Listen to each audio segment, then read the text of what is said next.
Bonjour, mon nom est Sophie Dorval et je vous souhaite la bienvenue à Tour de Ville.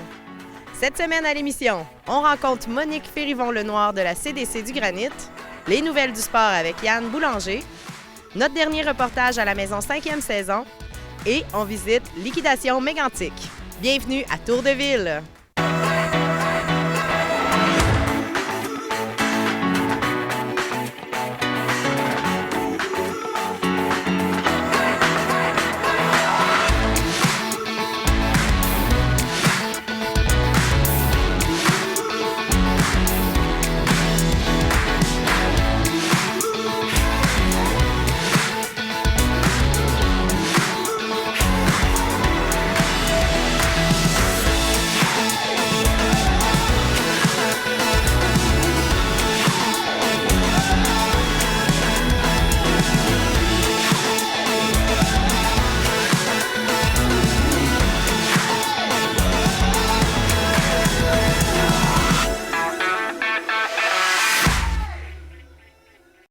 Cette semaine, on commence l'émission en vous présentant notre dernier topo sur le bénévolat à la Maison 5e saison.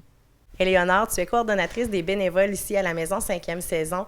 En fait, les gens connaissent beaucoup la maison. Depuis plusieurs années, on en parle. Il y a eu la campagne de financement avant qu'elle soit construite. Il y a la course de bateau dragon qu'on parle depuis quelques années. Mais j'aimerais ça que tu nous expliques un peu encore les services. Qu'est-ce qui se passe ici à la Maison 5e saison? Bien sûr, la Maison 5e saison est une maison de soins palliatifs ici au lac Mégantic. Donc, nous, en fait, nous accueillons des personnes qui sont atteintes d'une maladie dite non soignable, incurable, Okay. et ils ont un pronostic de moins de 3 mois. OK. Donc, nous les accueillons pour vivre la dernière étape de leur vie. Donc, on les soulage, on les accompagne, que ce soit physiquement, moralement, émotionnellement et spirituellement aussi. Donc, c'est une belle maison où il y a des services de soins infirmiers et de préposés 24 heures sur 24, 7 jours Okay. sur 7. Tous les soins sont gratuits pour les personnes qui habitent dans la région du Granit et du Haut-Saint-François aussi. Puis toute personne référente qui habite ici, mais que la personne malade habite ailleurs, pourrait venir aussi. OK.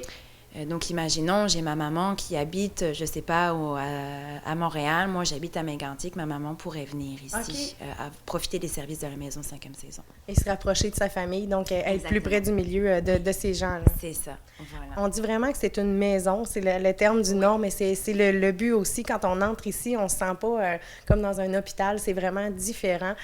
Peux-tu m'expliquer, quand une personne qui a eu ce diagnostic qui lui reste moins de 3 mois, donc quand elle arrive ici, comment ça se passe? Comment elle est accueillie? Les chambres, comment c'est pour ces gens-là? Comment ils sont accueillis? Déjà, par le cœur. C'est une maison, hein, fait que nous, on les accueille n'importe quand, à n'importe quelle heure. Il n'y a pas de liste d'attente. Okay. C'est sûr que ça nous prend un dialogue entre les infirmières et puis les médecins, d'avoir les dossiers médicaux, en fait, de nous transmettre les dossiers médicaux pour connaître la personne de ce côté-là. Après, dans l'accueil, comme je dis, elles peuvent arriver à n'importe quelle heure. On les accueille, ils ont une chambre. On a 6 chambres, Okay. donc on peut accueillir 6 personnes à la fois. Des grandes chambres lumineuses et spacieuses, fait qu'ils peuvent se sentir vraiment chez eux. Le décorer aussi comme ils le veulent. OK. Donc, quand on apporte quelqu'un de notre famille ici, parce qu'elle n'arrive souvent pas seule, on est un père, un frère, une sœur, notre mère, notre père. Je veux savoir comment ça se passe pour les gens de la famille. Je sais qu'il y a un accompagnement spécial qui se fait aussi pour eux. Ils ne sont pas laissés tout seuls dans cette aventure-là. Effectivement. Non, ils sont jamais livrés à tout seuls, en fait. On les accompagne. Donc, les infirmières préposées accompagnent soit les résidents et aussi la famille. Il y a aussi un accompagnement aussi au deuil qui est en train de se monter. OK. C'est Louise Bergeron, en fait, qui va être notre référence OK. à l'accompagnement au deuil des familles. On a aussi beaucoup de ressources dans la région pour pouvoir aider les personnes. Fait que nous, on est là pour les accueillir, pour les accompagner, pour les guider aussi, pour les référer des ressources, que ce soit les personnes en fin de vie et bien sûr leur famille. fait qu'on les laisse jamais seuls. Donc, si on veut avoir plus d'informations pour un membre de notre famille ou pour nous-mêmes, comment on peut communiquer avec la Maison 5e saison? Alors, il faut tout simplement appeler au 819-554-8129, OK. parler aux infirmières pour une admission ou une préadmission. OK. Ça peut se faire comme ça. Ça peut se faire aussi via le médecin traitant aussi, qui sont au courant de ce service ici à Mégantic. Donc là, le médecin traitant va, lui, nous communiquer et transmettre les informations. Ça peut être aussi par les TS, les travailleurs sociaux. Ça peut être aussi par les infirmières pivots. Je te remercie beaucoup, Éléonore. J'invite les gens à communiquer avec la Maison 5e saison pour plus d'informations. Merci. Lucie, tu es bénévole ici au Centre de jour L'Arbre de la Vie à la Maison 5e saison. Tu as un parcours un peu différent. Tous les bénévoles sont différents, mais tu as un autre parcours duquel tu as travaillé beaucoup dans les institutions, justement, dans les hôpitaux. Peux-tu m'expliquer un peu le parcours jusqu'à ta retraite où tu es devenue bénévole? J'ai suivi mon cours au cégep à Sherbrooke, de 70 à 73. Après ça, j'ai travaillé au CHU, au 5e C, en pédiatrie. Et puis, en 83, je me suis mariée. Mon mari venait du Lac-Drolet, fait que je me suis atterrie à l'hôpital à Mégantic. J'ai tout perdu, mon ancienneté. J'ai recommencé à zéro. De nuit, de soir, sur appel, quelque chose que je connaissais pas, mais que j'ai appris très vite à dealer avec ça, si on veut dire. Fait que de fil en aiguille, j'ai fait le tour de l'hôpital un peu, on peut dire, puis j'ai atterri à l'urgence en dernier lieu. Il y avait un poste 2 jours semaine, puis personne n'appliquait dessus. Fait que je me suis dit, c'est mieux que rien. J'ai appliqué dessus, puis je l'ai eu. Puis j'ai complété mes journées par la suite là. Donc, vous avez travaillé longtemps à l'urgence par la suite, à avoir toutes sortes de cas. Toutes sortes de cas, toutes sortes de situations. Parfois, on regardait arriver le patient, puis on se regardait, puis on se disait, bon, à l'action. Il fallait toujours qu'on trouve une solution, puis c'était rapide, là. Et puis là, depuis 2010, vous êtes à la retraite, vous vous occupez de combler votre temps, de donner votre temps aussi. Et puis, vous êtes bénévole ici. J'aimerais savoir en quoi consiste votre bénévolat ici. C'est Chantal, que je connaissais, qui travaillait de soir à l'urgence, qui m'a parlé de ça. Ça m'a intriguée. Je suis venue voir, puis la première journée, j'ai tellement aimé ça. Éléonore, elle m'a donné un petit contrat. Et puis, je suis partie avec ça. Puis le mercredi d'après, j'avais signé mon contrat. J'appelle ça un contrat. Puis, je suis une personne qui respecte ses engagements en général. Fait que j'ai un petit contrat. Donc, votre implication, c'est le mercredi. Vous venez ici, vous passez la journée avec les gens qui viennent vivre ces journées-là le mercredi. Comment ça se passe? C'est juste une journée type pour vous? Une journée, c'est qu'on accueille, on appelle les invités. C'est pas des patients, c'est des invités. On les accueille, on prend un petit café, un petit dessert, un petit biscuit, une galette. Après ça, on demande comment a été leur semaine, parce qu'on les voit, moi je les vois juste le mercredi, là. Puis s'ils ont du nouveau dans leur vie. Puis après ça, on commence, là, il y a des bains thérapeutiques. Les bains thérapeutiques, ça y va à tour de rôle, les gens qui veulent. C'est pas un bain comme tu laves à la débarbouillette, là. C'est t'embarques dans le bain, puis c'est tous des petits tourbillons, puis ça les relaxe. Parce que la plupart de ces gens-là, ils ont beaucoup de raideur dans les jambes, dans les muscles, et puis ça leur fait un bien fou. Puis on met un petit, comment on appelle ça, sac magique dans le cou pour réchauffer, puis après ça, on fait un petit massage. Fait que ça détend. Puis on reste tout le temps dans la salle avec le patient, jamais qu'on quitte. Si on a besoin, on prend le bouton d'urgence, puis là, il y a quelqu'un qui va venir voir. Parce que ça peut arriver qu'un invité ait un malaise dans le bain, on ne sait pas. Ils ont des santé précaires. Fait que là, il faut les accompagner en tout temps. Après ça, c'est la belle petite robe de chambre blanche. Puis Éléonore, elle se charge de faire des bons massages. Ça, c'est à tour de rôle. Wow. Et puis, il y en a qu'on ne sait pas trop dans le dossier médical, comme une nouvelle madame qui est venue, qui vient d'arriver la semaine passée ou l'autre semaine. On n'a pas eu son dossier médical, mais elle, on lui fait des massages de main, des massages de pieds, parce qu'on ne sait pas encore si elle peut embarquer dans le bain sans qu'il y ait de danger pour sa santé. Fait qu'on y va avec les besoins des patients, des invités, c'est-à-dire. C'est des petites attentions.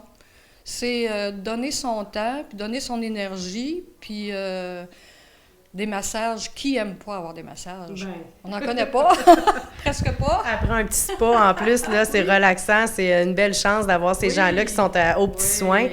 Quand vous repartez d'ici, que vous arrivez à la maison, là, qu'est-ce qui il fait que vous avez le goût de revenir la semaine d'après? J'ai toujours hâte de semaine en semaine de revenir parce que à chaque mercredi, c'est différent. Il se passe des choses et c'est pas une routine qu'on a. Tu sais, les invités, des fois, il y en a qui sont plus en forme ou qui sont moins. On s'ajuste.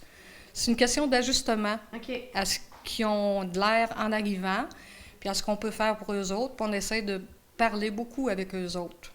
Donc, c'est vraiment de prendre le temps de Prendre s'occuper le temps. des gens. Ouais. Ils disent que les gens qui font du bénévolat sont des gens heureux. Puis je pense que j'ai réalisé ça.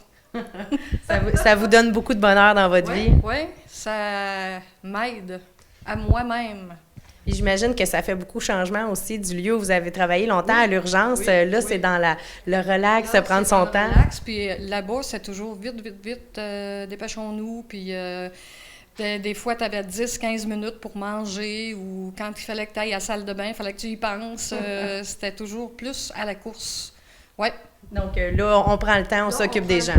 On s'occupe des gens, puis on va à la vitesse des gens. On n'est pas à la course, puis eux autres sentent qu'on est détendu, puis on est relax, puis qu'on prend du temps pour eux autres. C'est vraiment très noble ce que vous faites. C'est super beau. Ça donne le goût de se joindre à votre équipe. Je vous remercie beaucoup, puis je vous félicite pour votre beau bénévolat. Bien, je vous remercie, puis je vous souhaite une bonne journée. Merci. Bienvenue.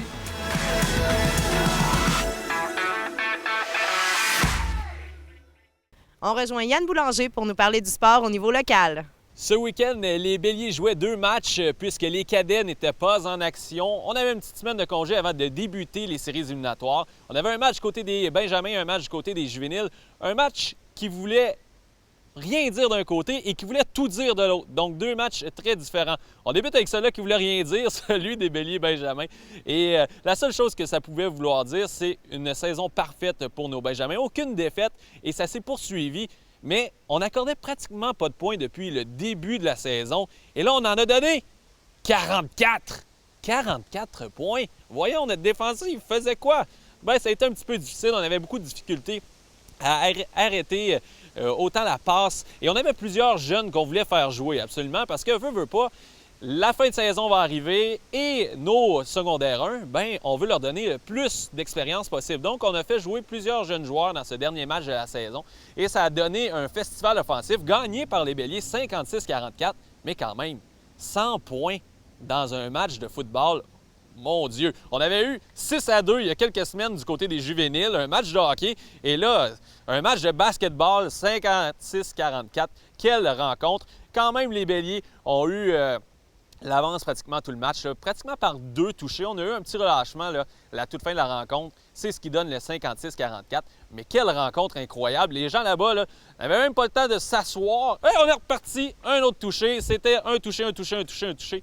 Et ce festival offensif gagné par nos Béliers Benjamin. Donc, une belle victoire contre l'équipe de la Poudrière. Et ça fait en sorte qu'on termine la saison invaincue. Et on va s'en aller dans les séries contre le séminaire de Sherbrooke. Premier match présenté à 9h30 au cours du week-end, samedi le 22 octobre. Donc, c'est le premier match de la journée. Il va y avoir un gros samedi de football du côté de la polyvalente Montignac. Le deuxième match sera le match des cadets, aussi contre le séminaire de Sherbrooke. Donc, un match à ne pas manquer. Les matchs vont suivre, là, donc je donne pas trop d'heures parce qu'on ne sait jamais. Parfois, il y a un petit peu de retard et tout. Donc, ça commence à 9h30. Par la suite, il devrait avoir un match cadet aux alentours de 11h30 aussi. Et on va poursuivre avec le match des juvéniles un petit peu plus tard. Parlons-en des juvéniles. Ils ont subi la défaite au cours du week-end. C'est un match très important. On voulait absolument terminer au 3e rang du côté des juvéniles. Pourquoi? Bien, ça l'évitait que si on gagnait le match de quart de finale qui va avoir lieu ce samedi, eh bien, on n'avait pas à affronter la première position en demi-finale. On pouvait affronter la 2e position. Comme le coach m'a mentionné un petit peu plus tôt au cours de la semaine, il a dit, de toute façon, pour gagner, il va falloir les battre les premiers. C'est vrai, mais on aurait peut-être pu s'éviter de les affronter en demi-finale. On ne sait jamais ce qui peut arriver par la suite. Peut-être que dans l'autre demi-finale, les premiers auraient pu se faire surprendre à ce moment-là. Donc, quand même, on a perdu du côté des juvéniles. Une défaite de 30-20 contre l'école du Phare. Et ça a commencé un petit peu mal là, pour les Béliers. On a accordé 3 touchés très rapidement. Ça commence très mal un match. Et à la demi, c'était 19-6. On n'a pas été capable de revenir au complet. Une défaite de 30-20 du côté des juvéniles. Donc, ça n'a pas été facile. Un début de match horrible. On s'est replacé par la suite, mais trop peu, trop tard. Le match de ce week-end, le 22 octobre, sera présenté à la Polyvalente Montignac contre la Frontalière. Donc, ça ne sera pas facile contre la Frontalière de Quaticook. C'était ce match qui s'était terminé par un très bas score. Donc, j'ai hâte de voir ce qui va se passer ce week-end. On souhaite bien sûr bonne chance aux 3 équipes de Lac-Mégantic. On parle maintenant du Turmel senior, le Turmel qui a réussi à gagner contre une formation qui est déjà là depuis plusieurs années dans la LHSAM. On a affronté une formation imposante, tellement imposante que ça a créé un petit peu de brasse camarade au cours de ce match-là. Il y a eu une bagarre générale. On ne voit pas ça souvent, mais dans cette ligue-là, on le voit de temps en temps. Donc, une victoire de 7-4 pour le Turmel au cours du dernier week-end. On a eu Joey Baudouin avec 3 buts qui a vraiment été incroyable. Philippe Bolduc a été très bon avec un but et une passe. Alex Gagnon a aussi été très bon. Kevin Lachance a stoppé 30 des 34 rondelles dirigées vers lui. Donc le Turmel va disputer son prochain match vendredi le 21 octobre au Centre sportif Mégantic. Petite note en terminant sur le Turmel Junior. Vendredi dernier, ils se sont inclinés 3-2 du côté d'East Broughton. Le Turmel Junior qui n'a pas joué un bon match. Jean-Sébastien Vachon et Alexis Terrien, les marqueurs au cours de ce match-là. Nathan Doucet était le gardien partant. Et bien sûr, on va tenter de se relever du côté du Turmel Junior au cours du prochain week-end.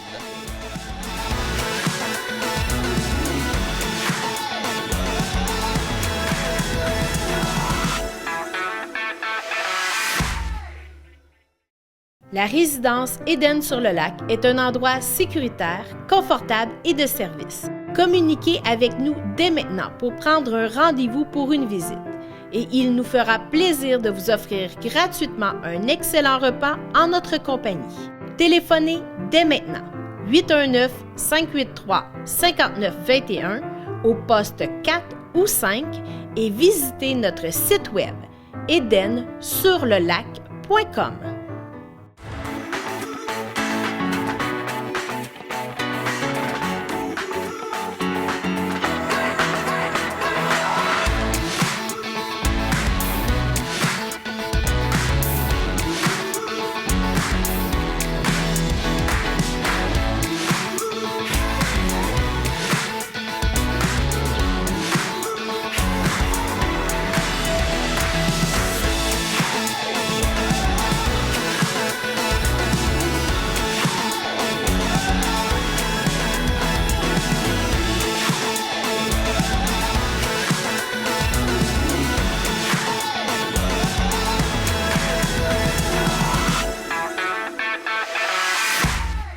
J'ai rencontré Monique Ferrivon-Lenoir de la CDC du Granit pour nous parler de la pauvreté.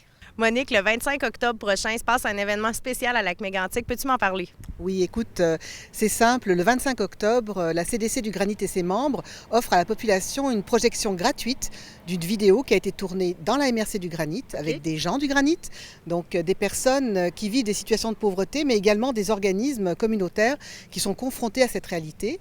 Puis le but de cette vidéo, c'est justement de démystifier un petit peu les préjugés, puis d'aborder cette question de façon plus réaliste, sans préjugés.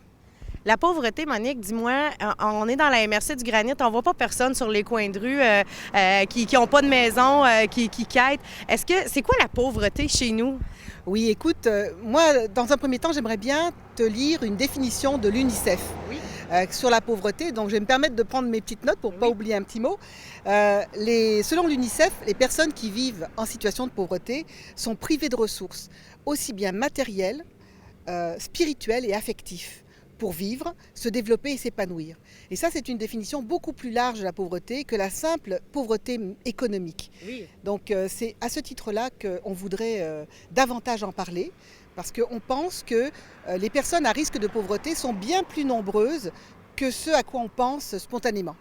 Et puis, tu parlais de préjugés. Quel genre de préjugés on peut avoir contre la pauvreté? Et tout le monde accepte ça, non?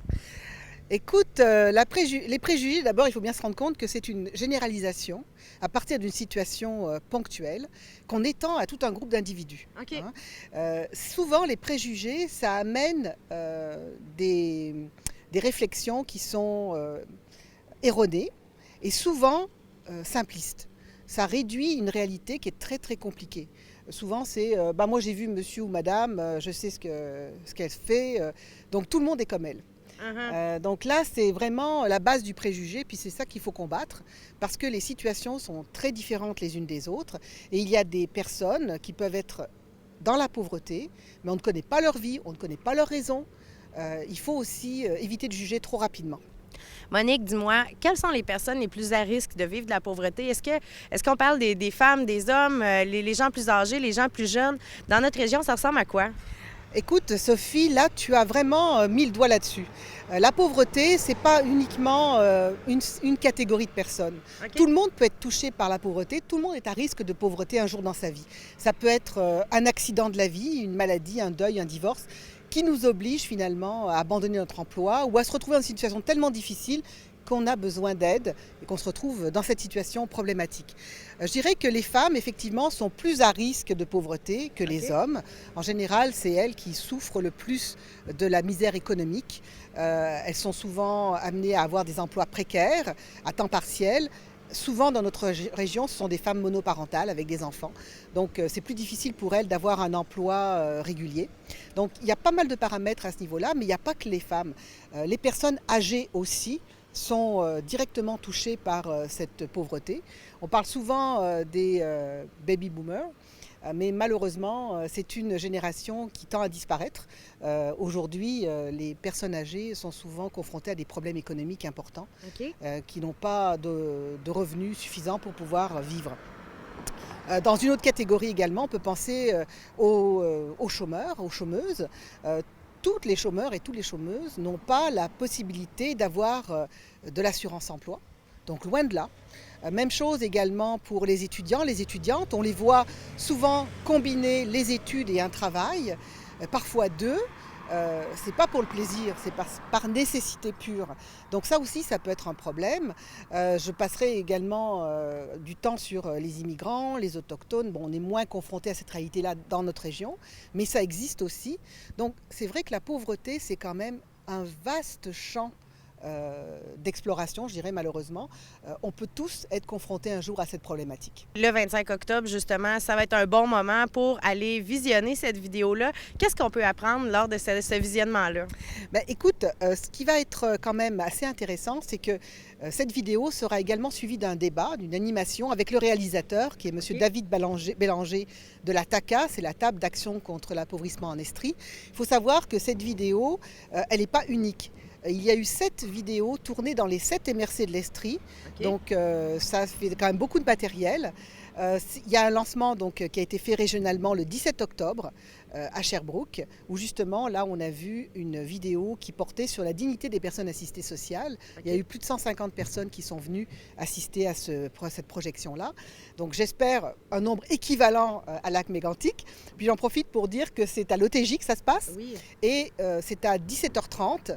Donc le 25 octobre, c'est gratuit. Donc il faut venir en grand nombre. Je te remercie beaucoup. Et puis, si on veut plus d'informations, on communique avec toi? Oui, 819-583-2333. L'entrée est libre, mais venez à l'heure parce que l'OTJ, c'est quand même pas le Centre Bell. Merci beaucoup, Monique. Bonne journée. Merci, Sophie, à toi aussi.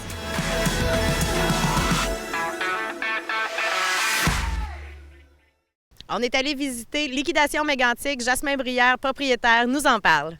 On est présentement à Liquidation Mégantic. Jasmin, peux-tu m'expliquer, c'est avec, en fait, ton commerce aussi, comment est venue l'idée de faire Liquidation Mégantic? Pourquoi, en fait? Bien, on a eu l'idée, on recule d'1 an et demi environ, où on a commencé à regarder pour trouver des fournisseurs. Bien, j'avais été dans un magasin, puis j'avais été un peu impressionné des prix qu'il y avait à l'extérieur. Là, c'est ça, il y a 1 an et demi.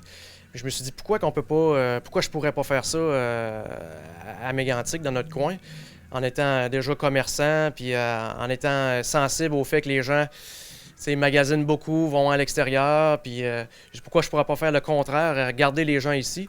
Puis là, c'est là que le démarchage des fournisseurs a commencé, les appels aux États-Unis, au Canada, pour essayer de trouver des contacts. Puis avec Robert, on a commencé, je te dirais à peu près 2 mois et demi, tout simplement. Là, OK. On va revirer le magasin de bar, on va faire un projet pilote, on va travailler avec ce qu'on a.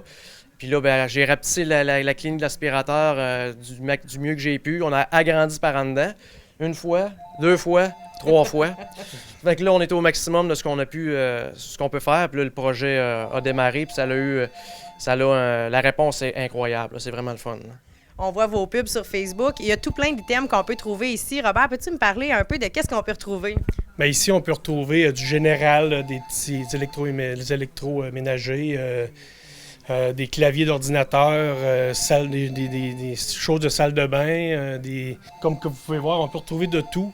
L'Halloween, de tout. On essaie d'ouvrir tout pour que le monde, quand ils viennent ici, c'est qu'ils se sentent à l'aise de trouver tout ce qu'ils veulent. Là. On trouve de tout. On peut aussi... est-ce que c'est possible, par exemple, moi, je cherche un item bien particulier dans les électros, par exemple, les petits électros de cuisine. Je cherche quelque chose que vous n'avez pas présentement, mais je voudrais l'avoir moins cher que ce qui se vend en magasin. Est-ce que vous pouvez faire des recherches pour nous autres? Oui, si on peut faire la recherche, ça arrive assez fréquemment. OK. Oui, on a fait la recherche. Fait que faites vos demandes, puis on peut voir qu'est-ce qu'on peut faire. C'est sûr que c'est pas tout le temps évident parce qu'on ajoute en lot. OK. Donc, des fois, on essaie de regarder pour trouver ce qu'il faut, mais c'est ça, on n'ajoute pas un item à la fois. Donc, si ça fit dans le lot, tant mieux. On sert nos clients, puis eux autres sont contents. Donc, vous achetez par lot, c'est ce qui fait aussi que c'est moins cher, j'imagine, parce que les items sont à 50 du prix régulier, de ce qu'on peut voir, en tout cas. Donc, c'est justement le fait que vous achetez en gros, ça. Oui, exact. Même si on achète du côté américain, on prend le prix américain puis on l'amène à 50 puis il y a des clients qui nous testent. OK. Oh, oui, ils arrivent avec un item. C'est-tu vraiment le cas? Allez fouiller. On prend même les prix, quand on trouve les prix sur Amazon ou eBay, OK. on se base sur ce prix-là pour couper à 50 C'est pas un faux ou c'est un vrai minimum 50. Fait que c'est pas nécessairement le prix en magasin d'une grande chaîne. C'est même, ça peut être encore plus bas que ça, le 50 là. Exactement. Si on va avoir plus d'informations, j'ai vu vos pubs sur Facebook qui sont super. Est-ce qu'il y a d'autres moyens de vous joindre? Oui, il y a notre site, dans le fond, par email, liquidation mégantic à commercialaction.ca. Ou, dans le fond, par le fameux Facebook en ligne, ou le magasin ici, à même la clinique de l'aspirateur, au 819-583-4710.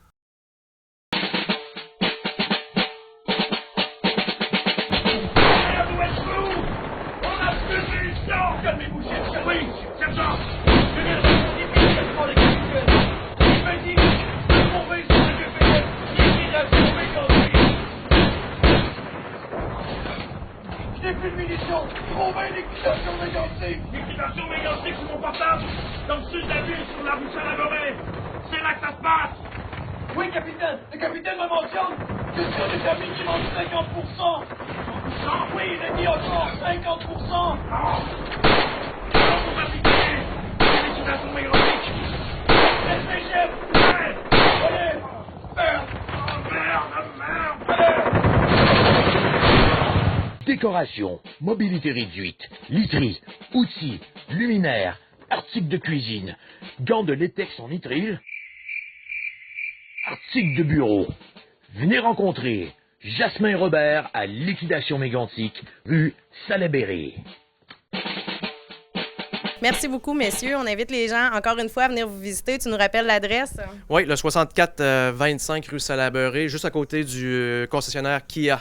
Et à vous suivre sur Facebook. Merci beaucoup et puis longue vie à Liquidation Mégantic. Merci beaucoup.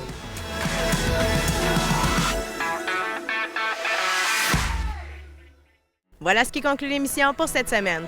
Pour toute question, commentaires, des idées de reportage, on vous invite à visiter notre site web au www.téléaction.tv. Bonne semaine!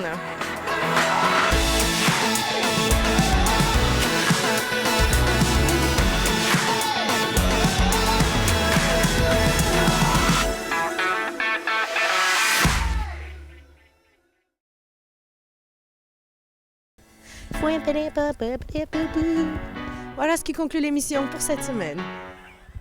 Des idées, des répertoires. Voilà ce qui conclut l'émission pour cette semaine. En terminant, on vous... Non, c'est quoi je disais? Non.